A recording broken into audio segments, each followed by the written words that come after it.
Baik, tanpa mengundur waktu lagi langsung saja nih kita sapa terlebih dahulu kedua narasumber kita di pagi hari ini. Selamat pagi, dokter. Selamat pagi Mbak Iva. Gimana kabarnya dokter hari ini? Alhamdulillah, luar biasa. Luar biasa ya. Dr. Khairul Asri ini adalah bagiannya di bidang pelayanan kesehatan dan sumber daya manusia kesehatan, benar ya? Betul. Kalau salah tolong diluruskan. Oke. Nah, kali ini Dr. Khairul juga nggak sendirian, didampingi juga oleh Duta Lansia Siap bersama dengan Bapak Abdul Rani. Selamat pagi Bapak. Selamat pagi Mbak Eva. Iya, gimana kabarnya Bapak hari ini, sehat ya? Alhamdulillah sampai hari ini sehat-sehat saja. Bugar sih kelihatan. Sekedar informasi untuk pendengar setia RKU 101.5 FM dimanapun berada. Kali ini tema kita di pagi hari ini adalah komorbid atau penyakit penyerta. Mumpung nih ada dokternya langsung yang ikut menemani kita semua di pagi hari ini. Dan untuk pendengar setia RKU 101.5 FM, jika nanti di dalam percakapan kita atau dialog kita atau ngobrol-ngobrol santai kita di pagi hari ini, mungkin ada sebagian dari pendengar yang ingin bertanya tentang komorbid ini, silakan langsung bergabung atau menyampaikan pertanyaannya di via telepon ataupun via SMS-nya di 0821 49943 Saya ulangi sekali lagi di 0821 49943 Untuk via telepon ataupun via SMS-nya kita buka pada pagi hari ini.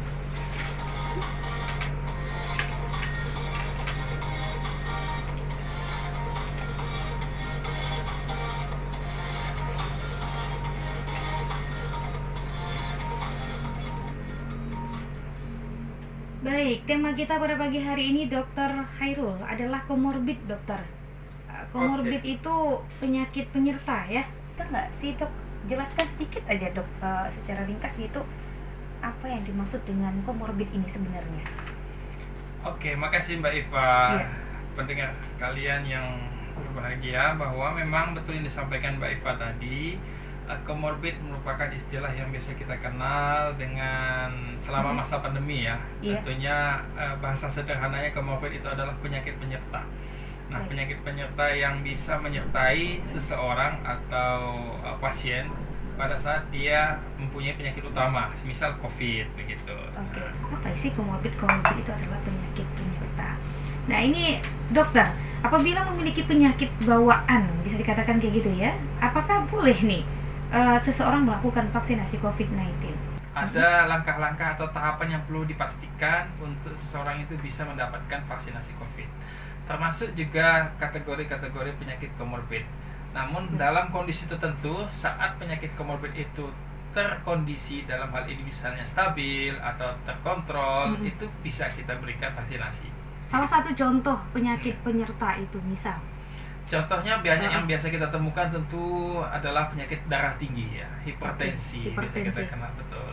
Nah, pada kondisi tertentu saat si pasien atau seseorang hipertensi itu sudah menjalani pengobatan, kondisi tekanan darahnya stabil, berkisar di antara 120 hingga 140, kita bisa memberikan vaksinasi dengan perhatian begitu.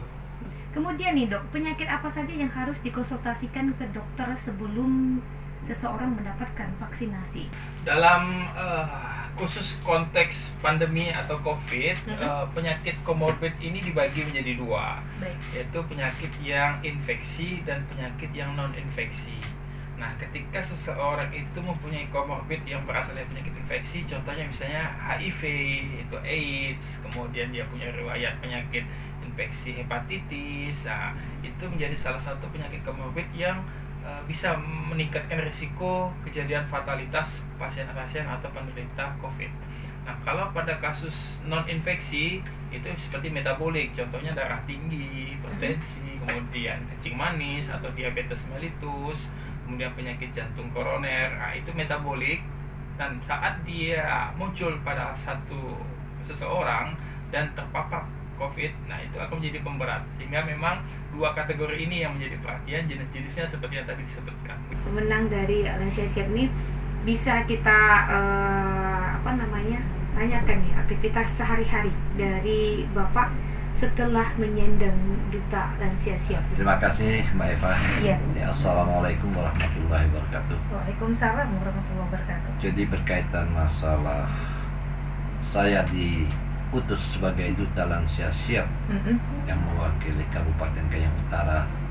Ini suatu penghargaan yang saya dapat karena tidak semua orang barangkali bisa menyandang duta lansia siap itu.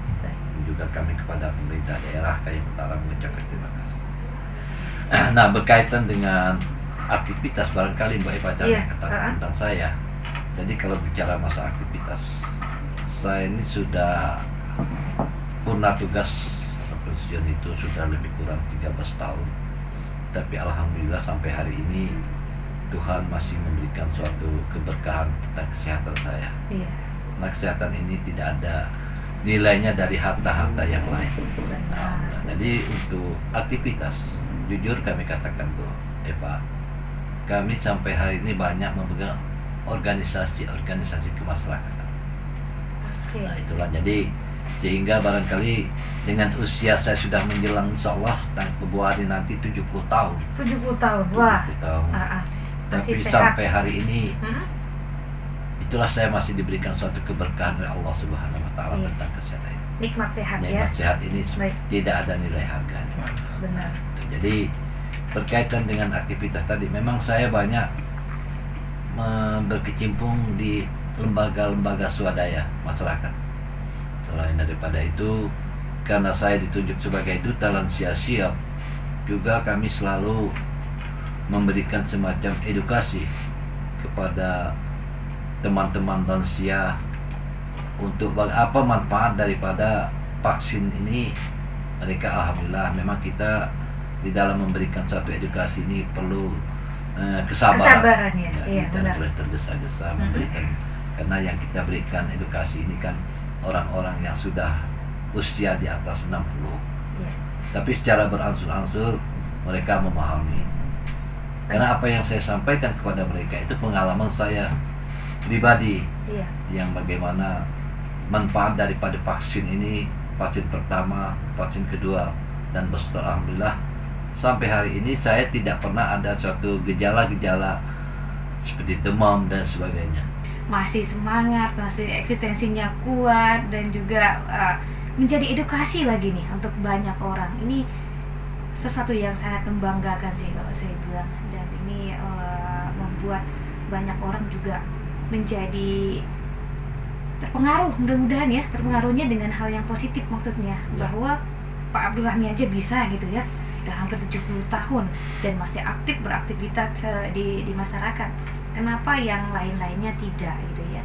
Nah, yang jadi daya tarik saya tadi adalah Bapak menyampaikan bahwa apa yang Bapak lakukan itu udah pengalaman gitu ya. Itu berdasarkan pengalaman Bapak menjadi edukasi dari Duta Lansia Siap ini, apalagi untuk mengedukasi teman-teman untuk ayo vaksin gitu ya. Nah, ini bisa diceritakan sedikit Bapak pengalaman waktu ikut lomba, dari lomba Lansia Siap, dan juga apa saja nih manfaatnya yang Bapak dapat sampai sejauh ini? Pengalaman saya sehingga ditunjuk sebagai Duta Lansia Siap ini sebenarnya di luar angan-angan saya, ekspektasi lah ya. Oh iya benar. Tapi saya pun juga tidak mengira bahwa pada saat itu kawan-kawan mempertanyakan, Bapak sudah vaksin? Sudah, saya bilang, vaksin pertama, kedua, dan ketiga. Nah, barangkali dasar itulah mereka menunjuk saya sebagai duta lansia ini. Langsung dengan pengalaman yang saya rasakan, alhamdulillah sampai hari ini jujur kami, apalagi yang sakit yang parah, untuk pusing kepala pun tidak pernah terjadi. Biasanya di usia lansia itu udah banyak tuh penyakit-penyakit berdatangan, mulai dari stroke, tekanan darahnya nggak normal, mata kunang-kunang kata orang sini ya kan, udah mulai naik pitam gitu ya.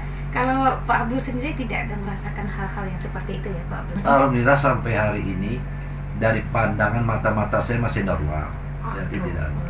Kemudian berkaitan masalah tekanan darah, setiap saya check up itu tidak jauh, berkisar dari 120-130. Jadi sehingga saya makan apa saja itu tidak ada yang pantang ya. Normal itu dok? Gimana dok? Normal ya? Bagus. sebelum kita nutup program kita atau dialog kita pada kesempatan kali ini, kita mau ke Dr. Khairul terlebih dahulu.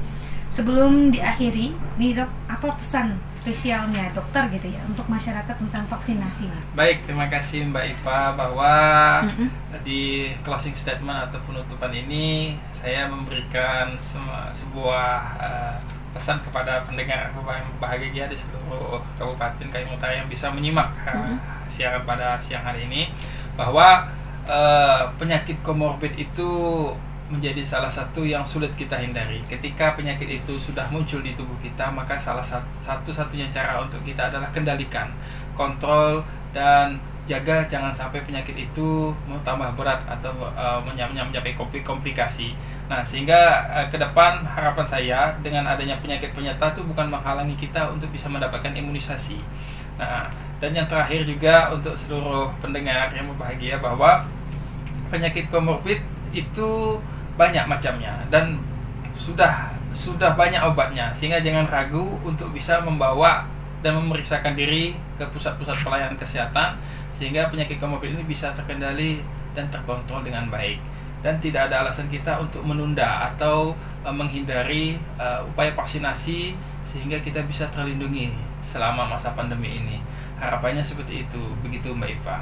Apa nih pesan Bapak selaku pemenang PLS ya, atau Duta Lansia Siap pada kesempatan ini yang menyampaikan sesuatu khususnya untuk masyarakat Kabupaten Kayong Utara? Bapak silakan. Pertama-tama beberapa hal yang perlu kami sampaikan kepada pada umumnya masyarakat Kayong Utara, tidak mengenal usia, bukan hanya pada usia lanjut saja, barangkali untuk kita semua, bahwasanya vaksin ini memang sangat penting dalam rangka kita menjaga imun tubuh kita terhadap penyakit.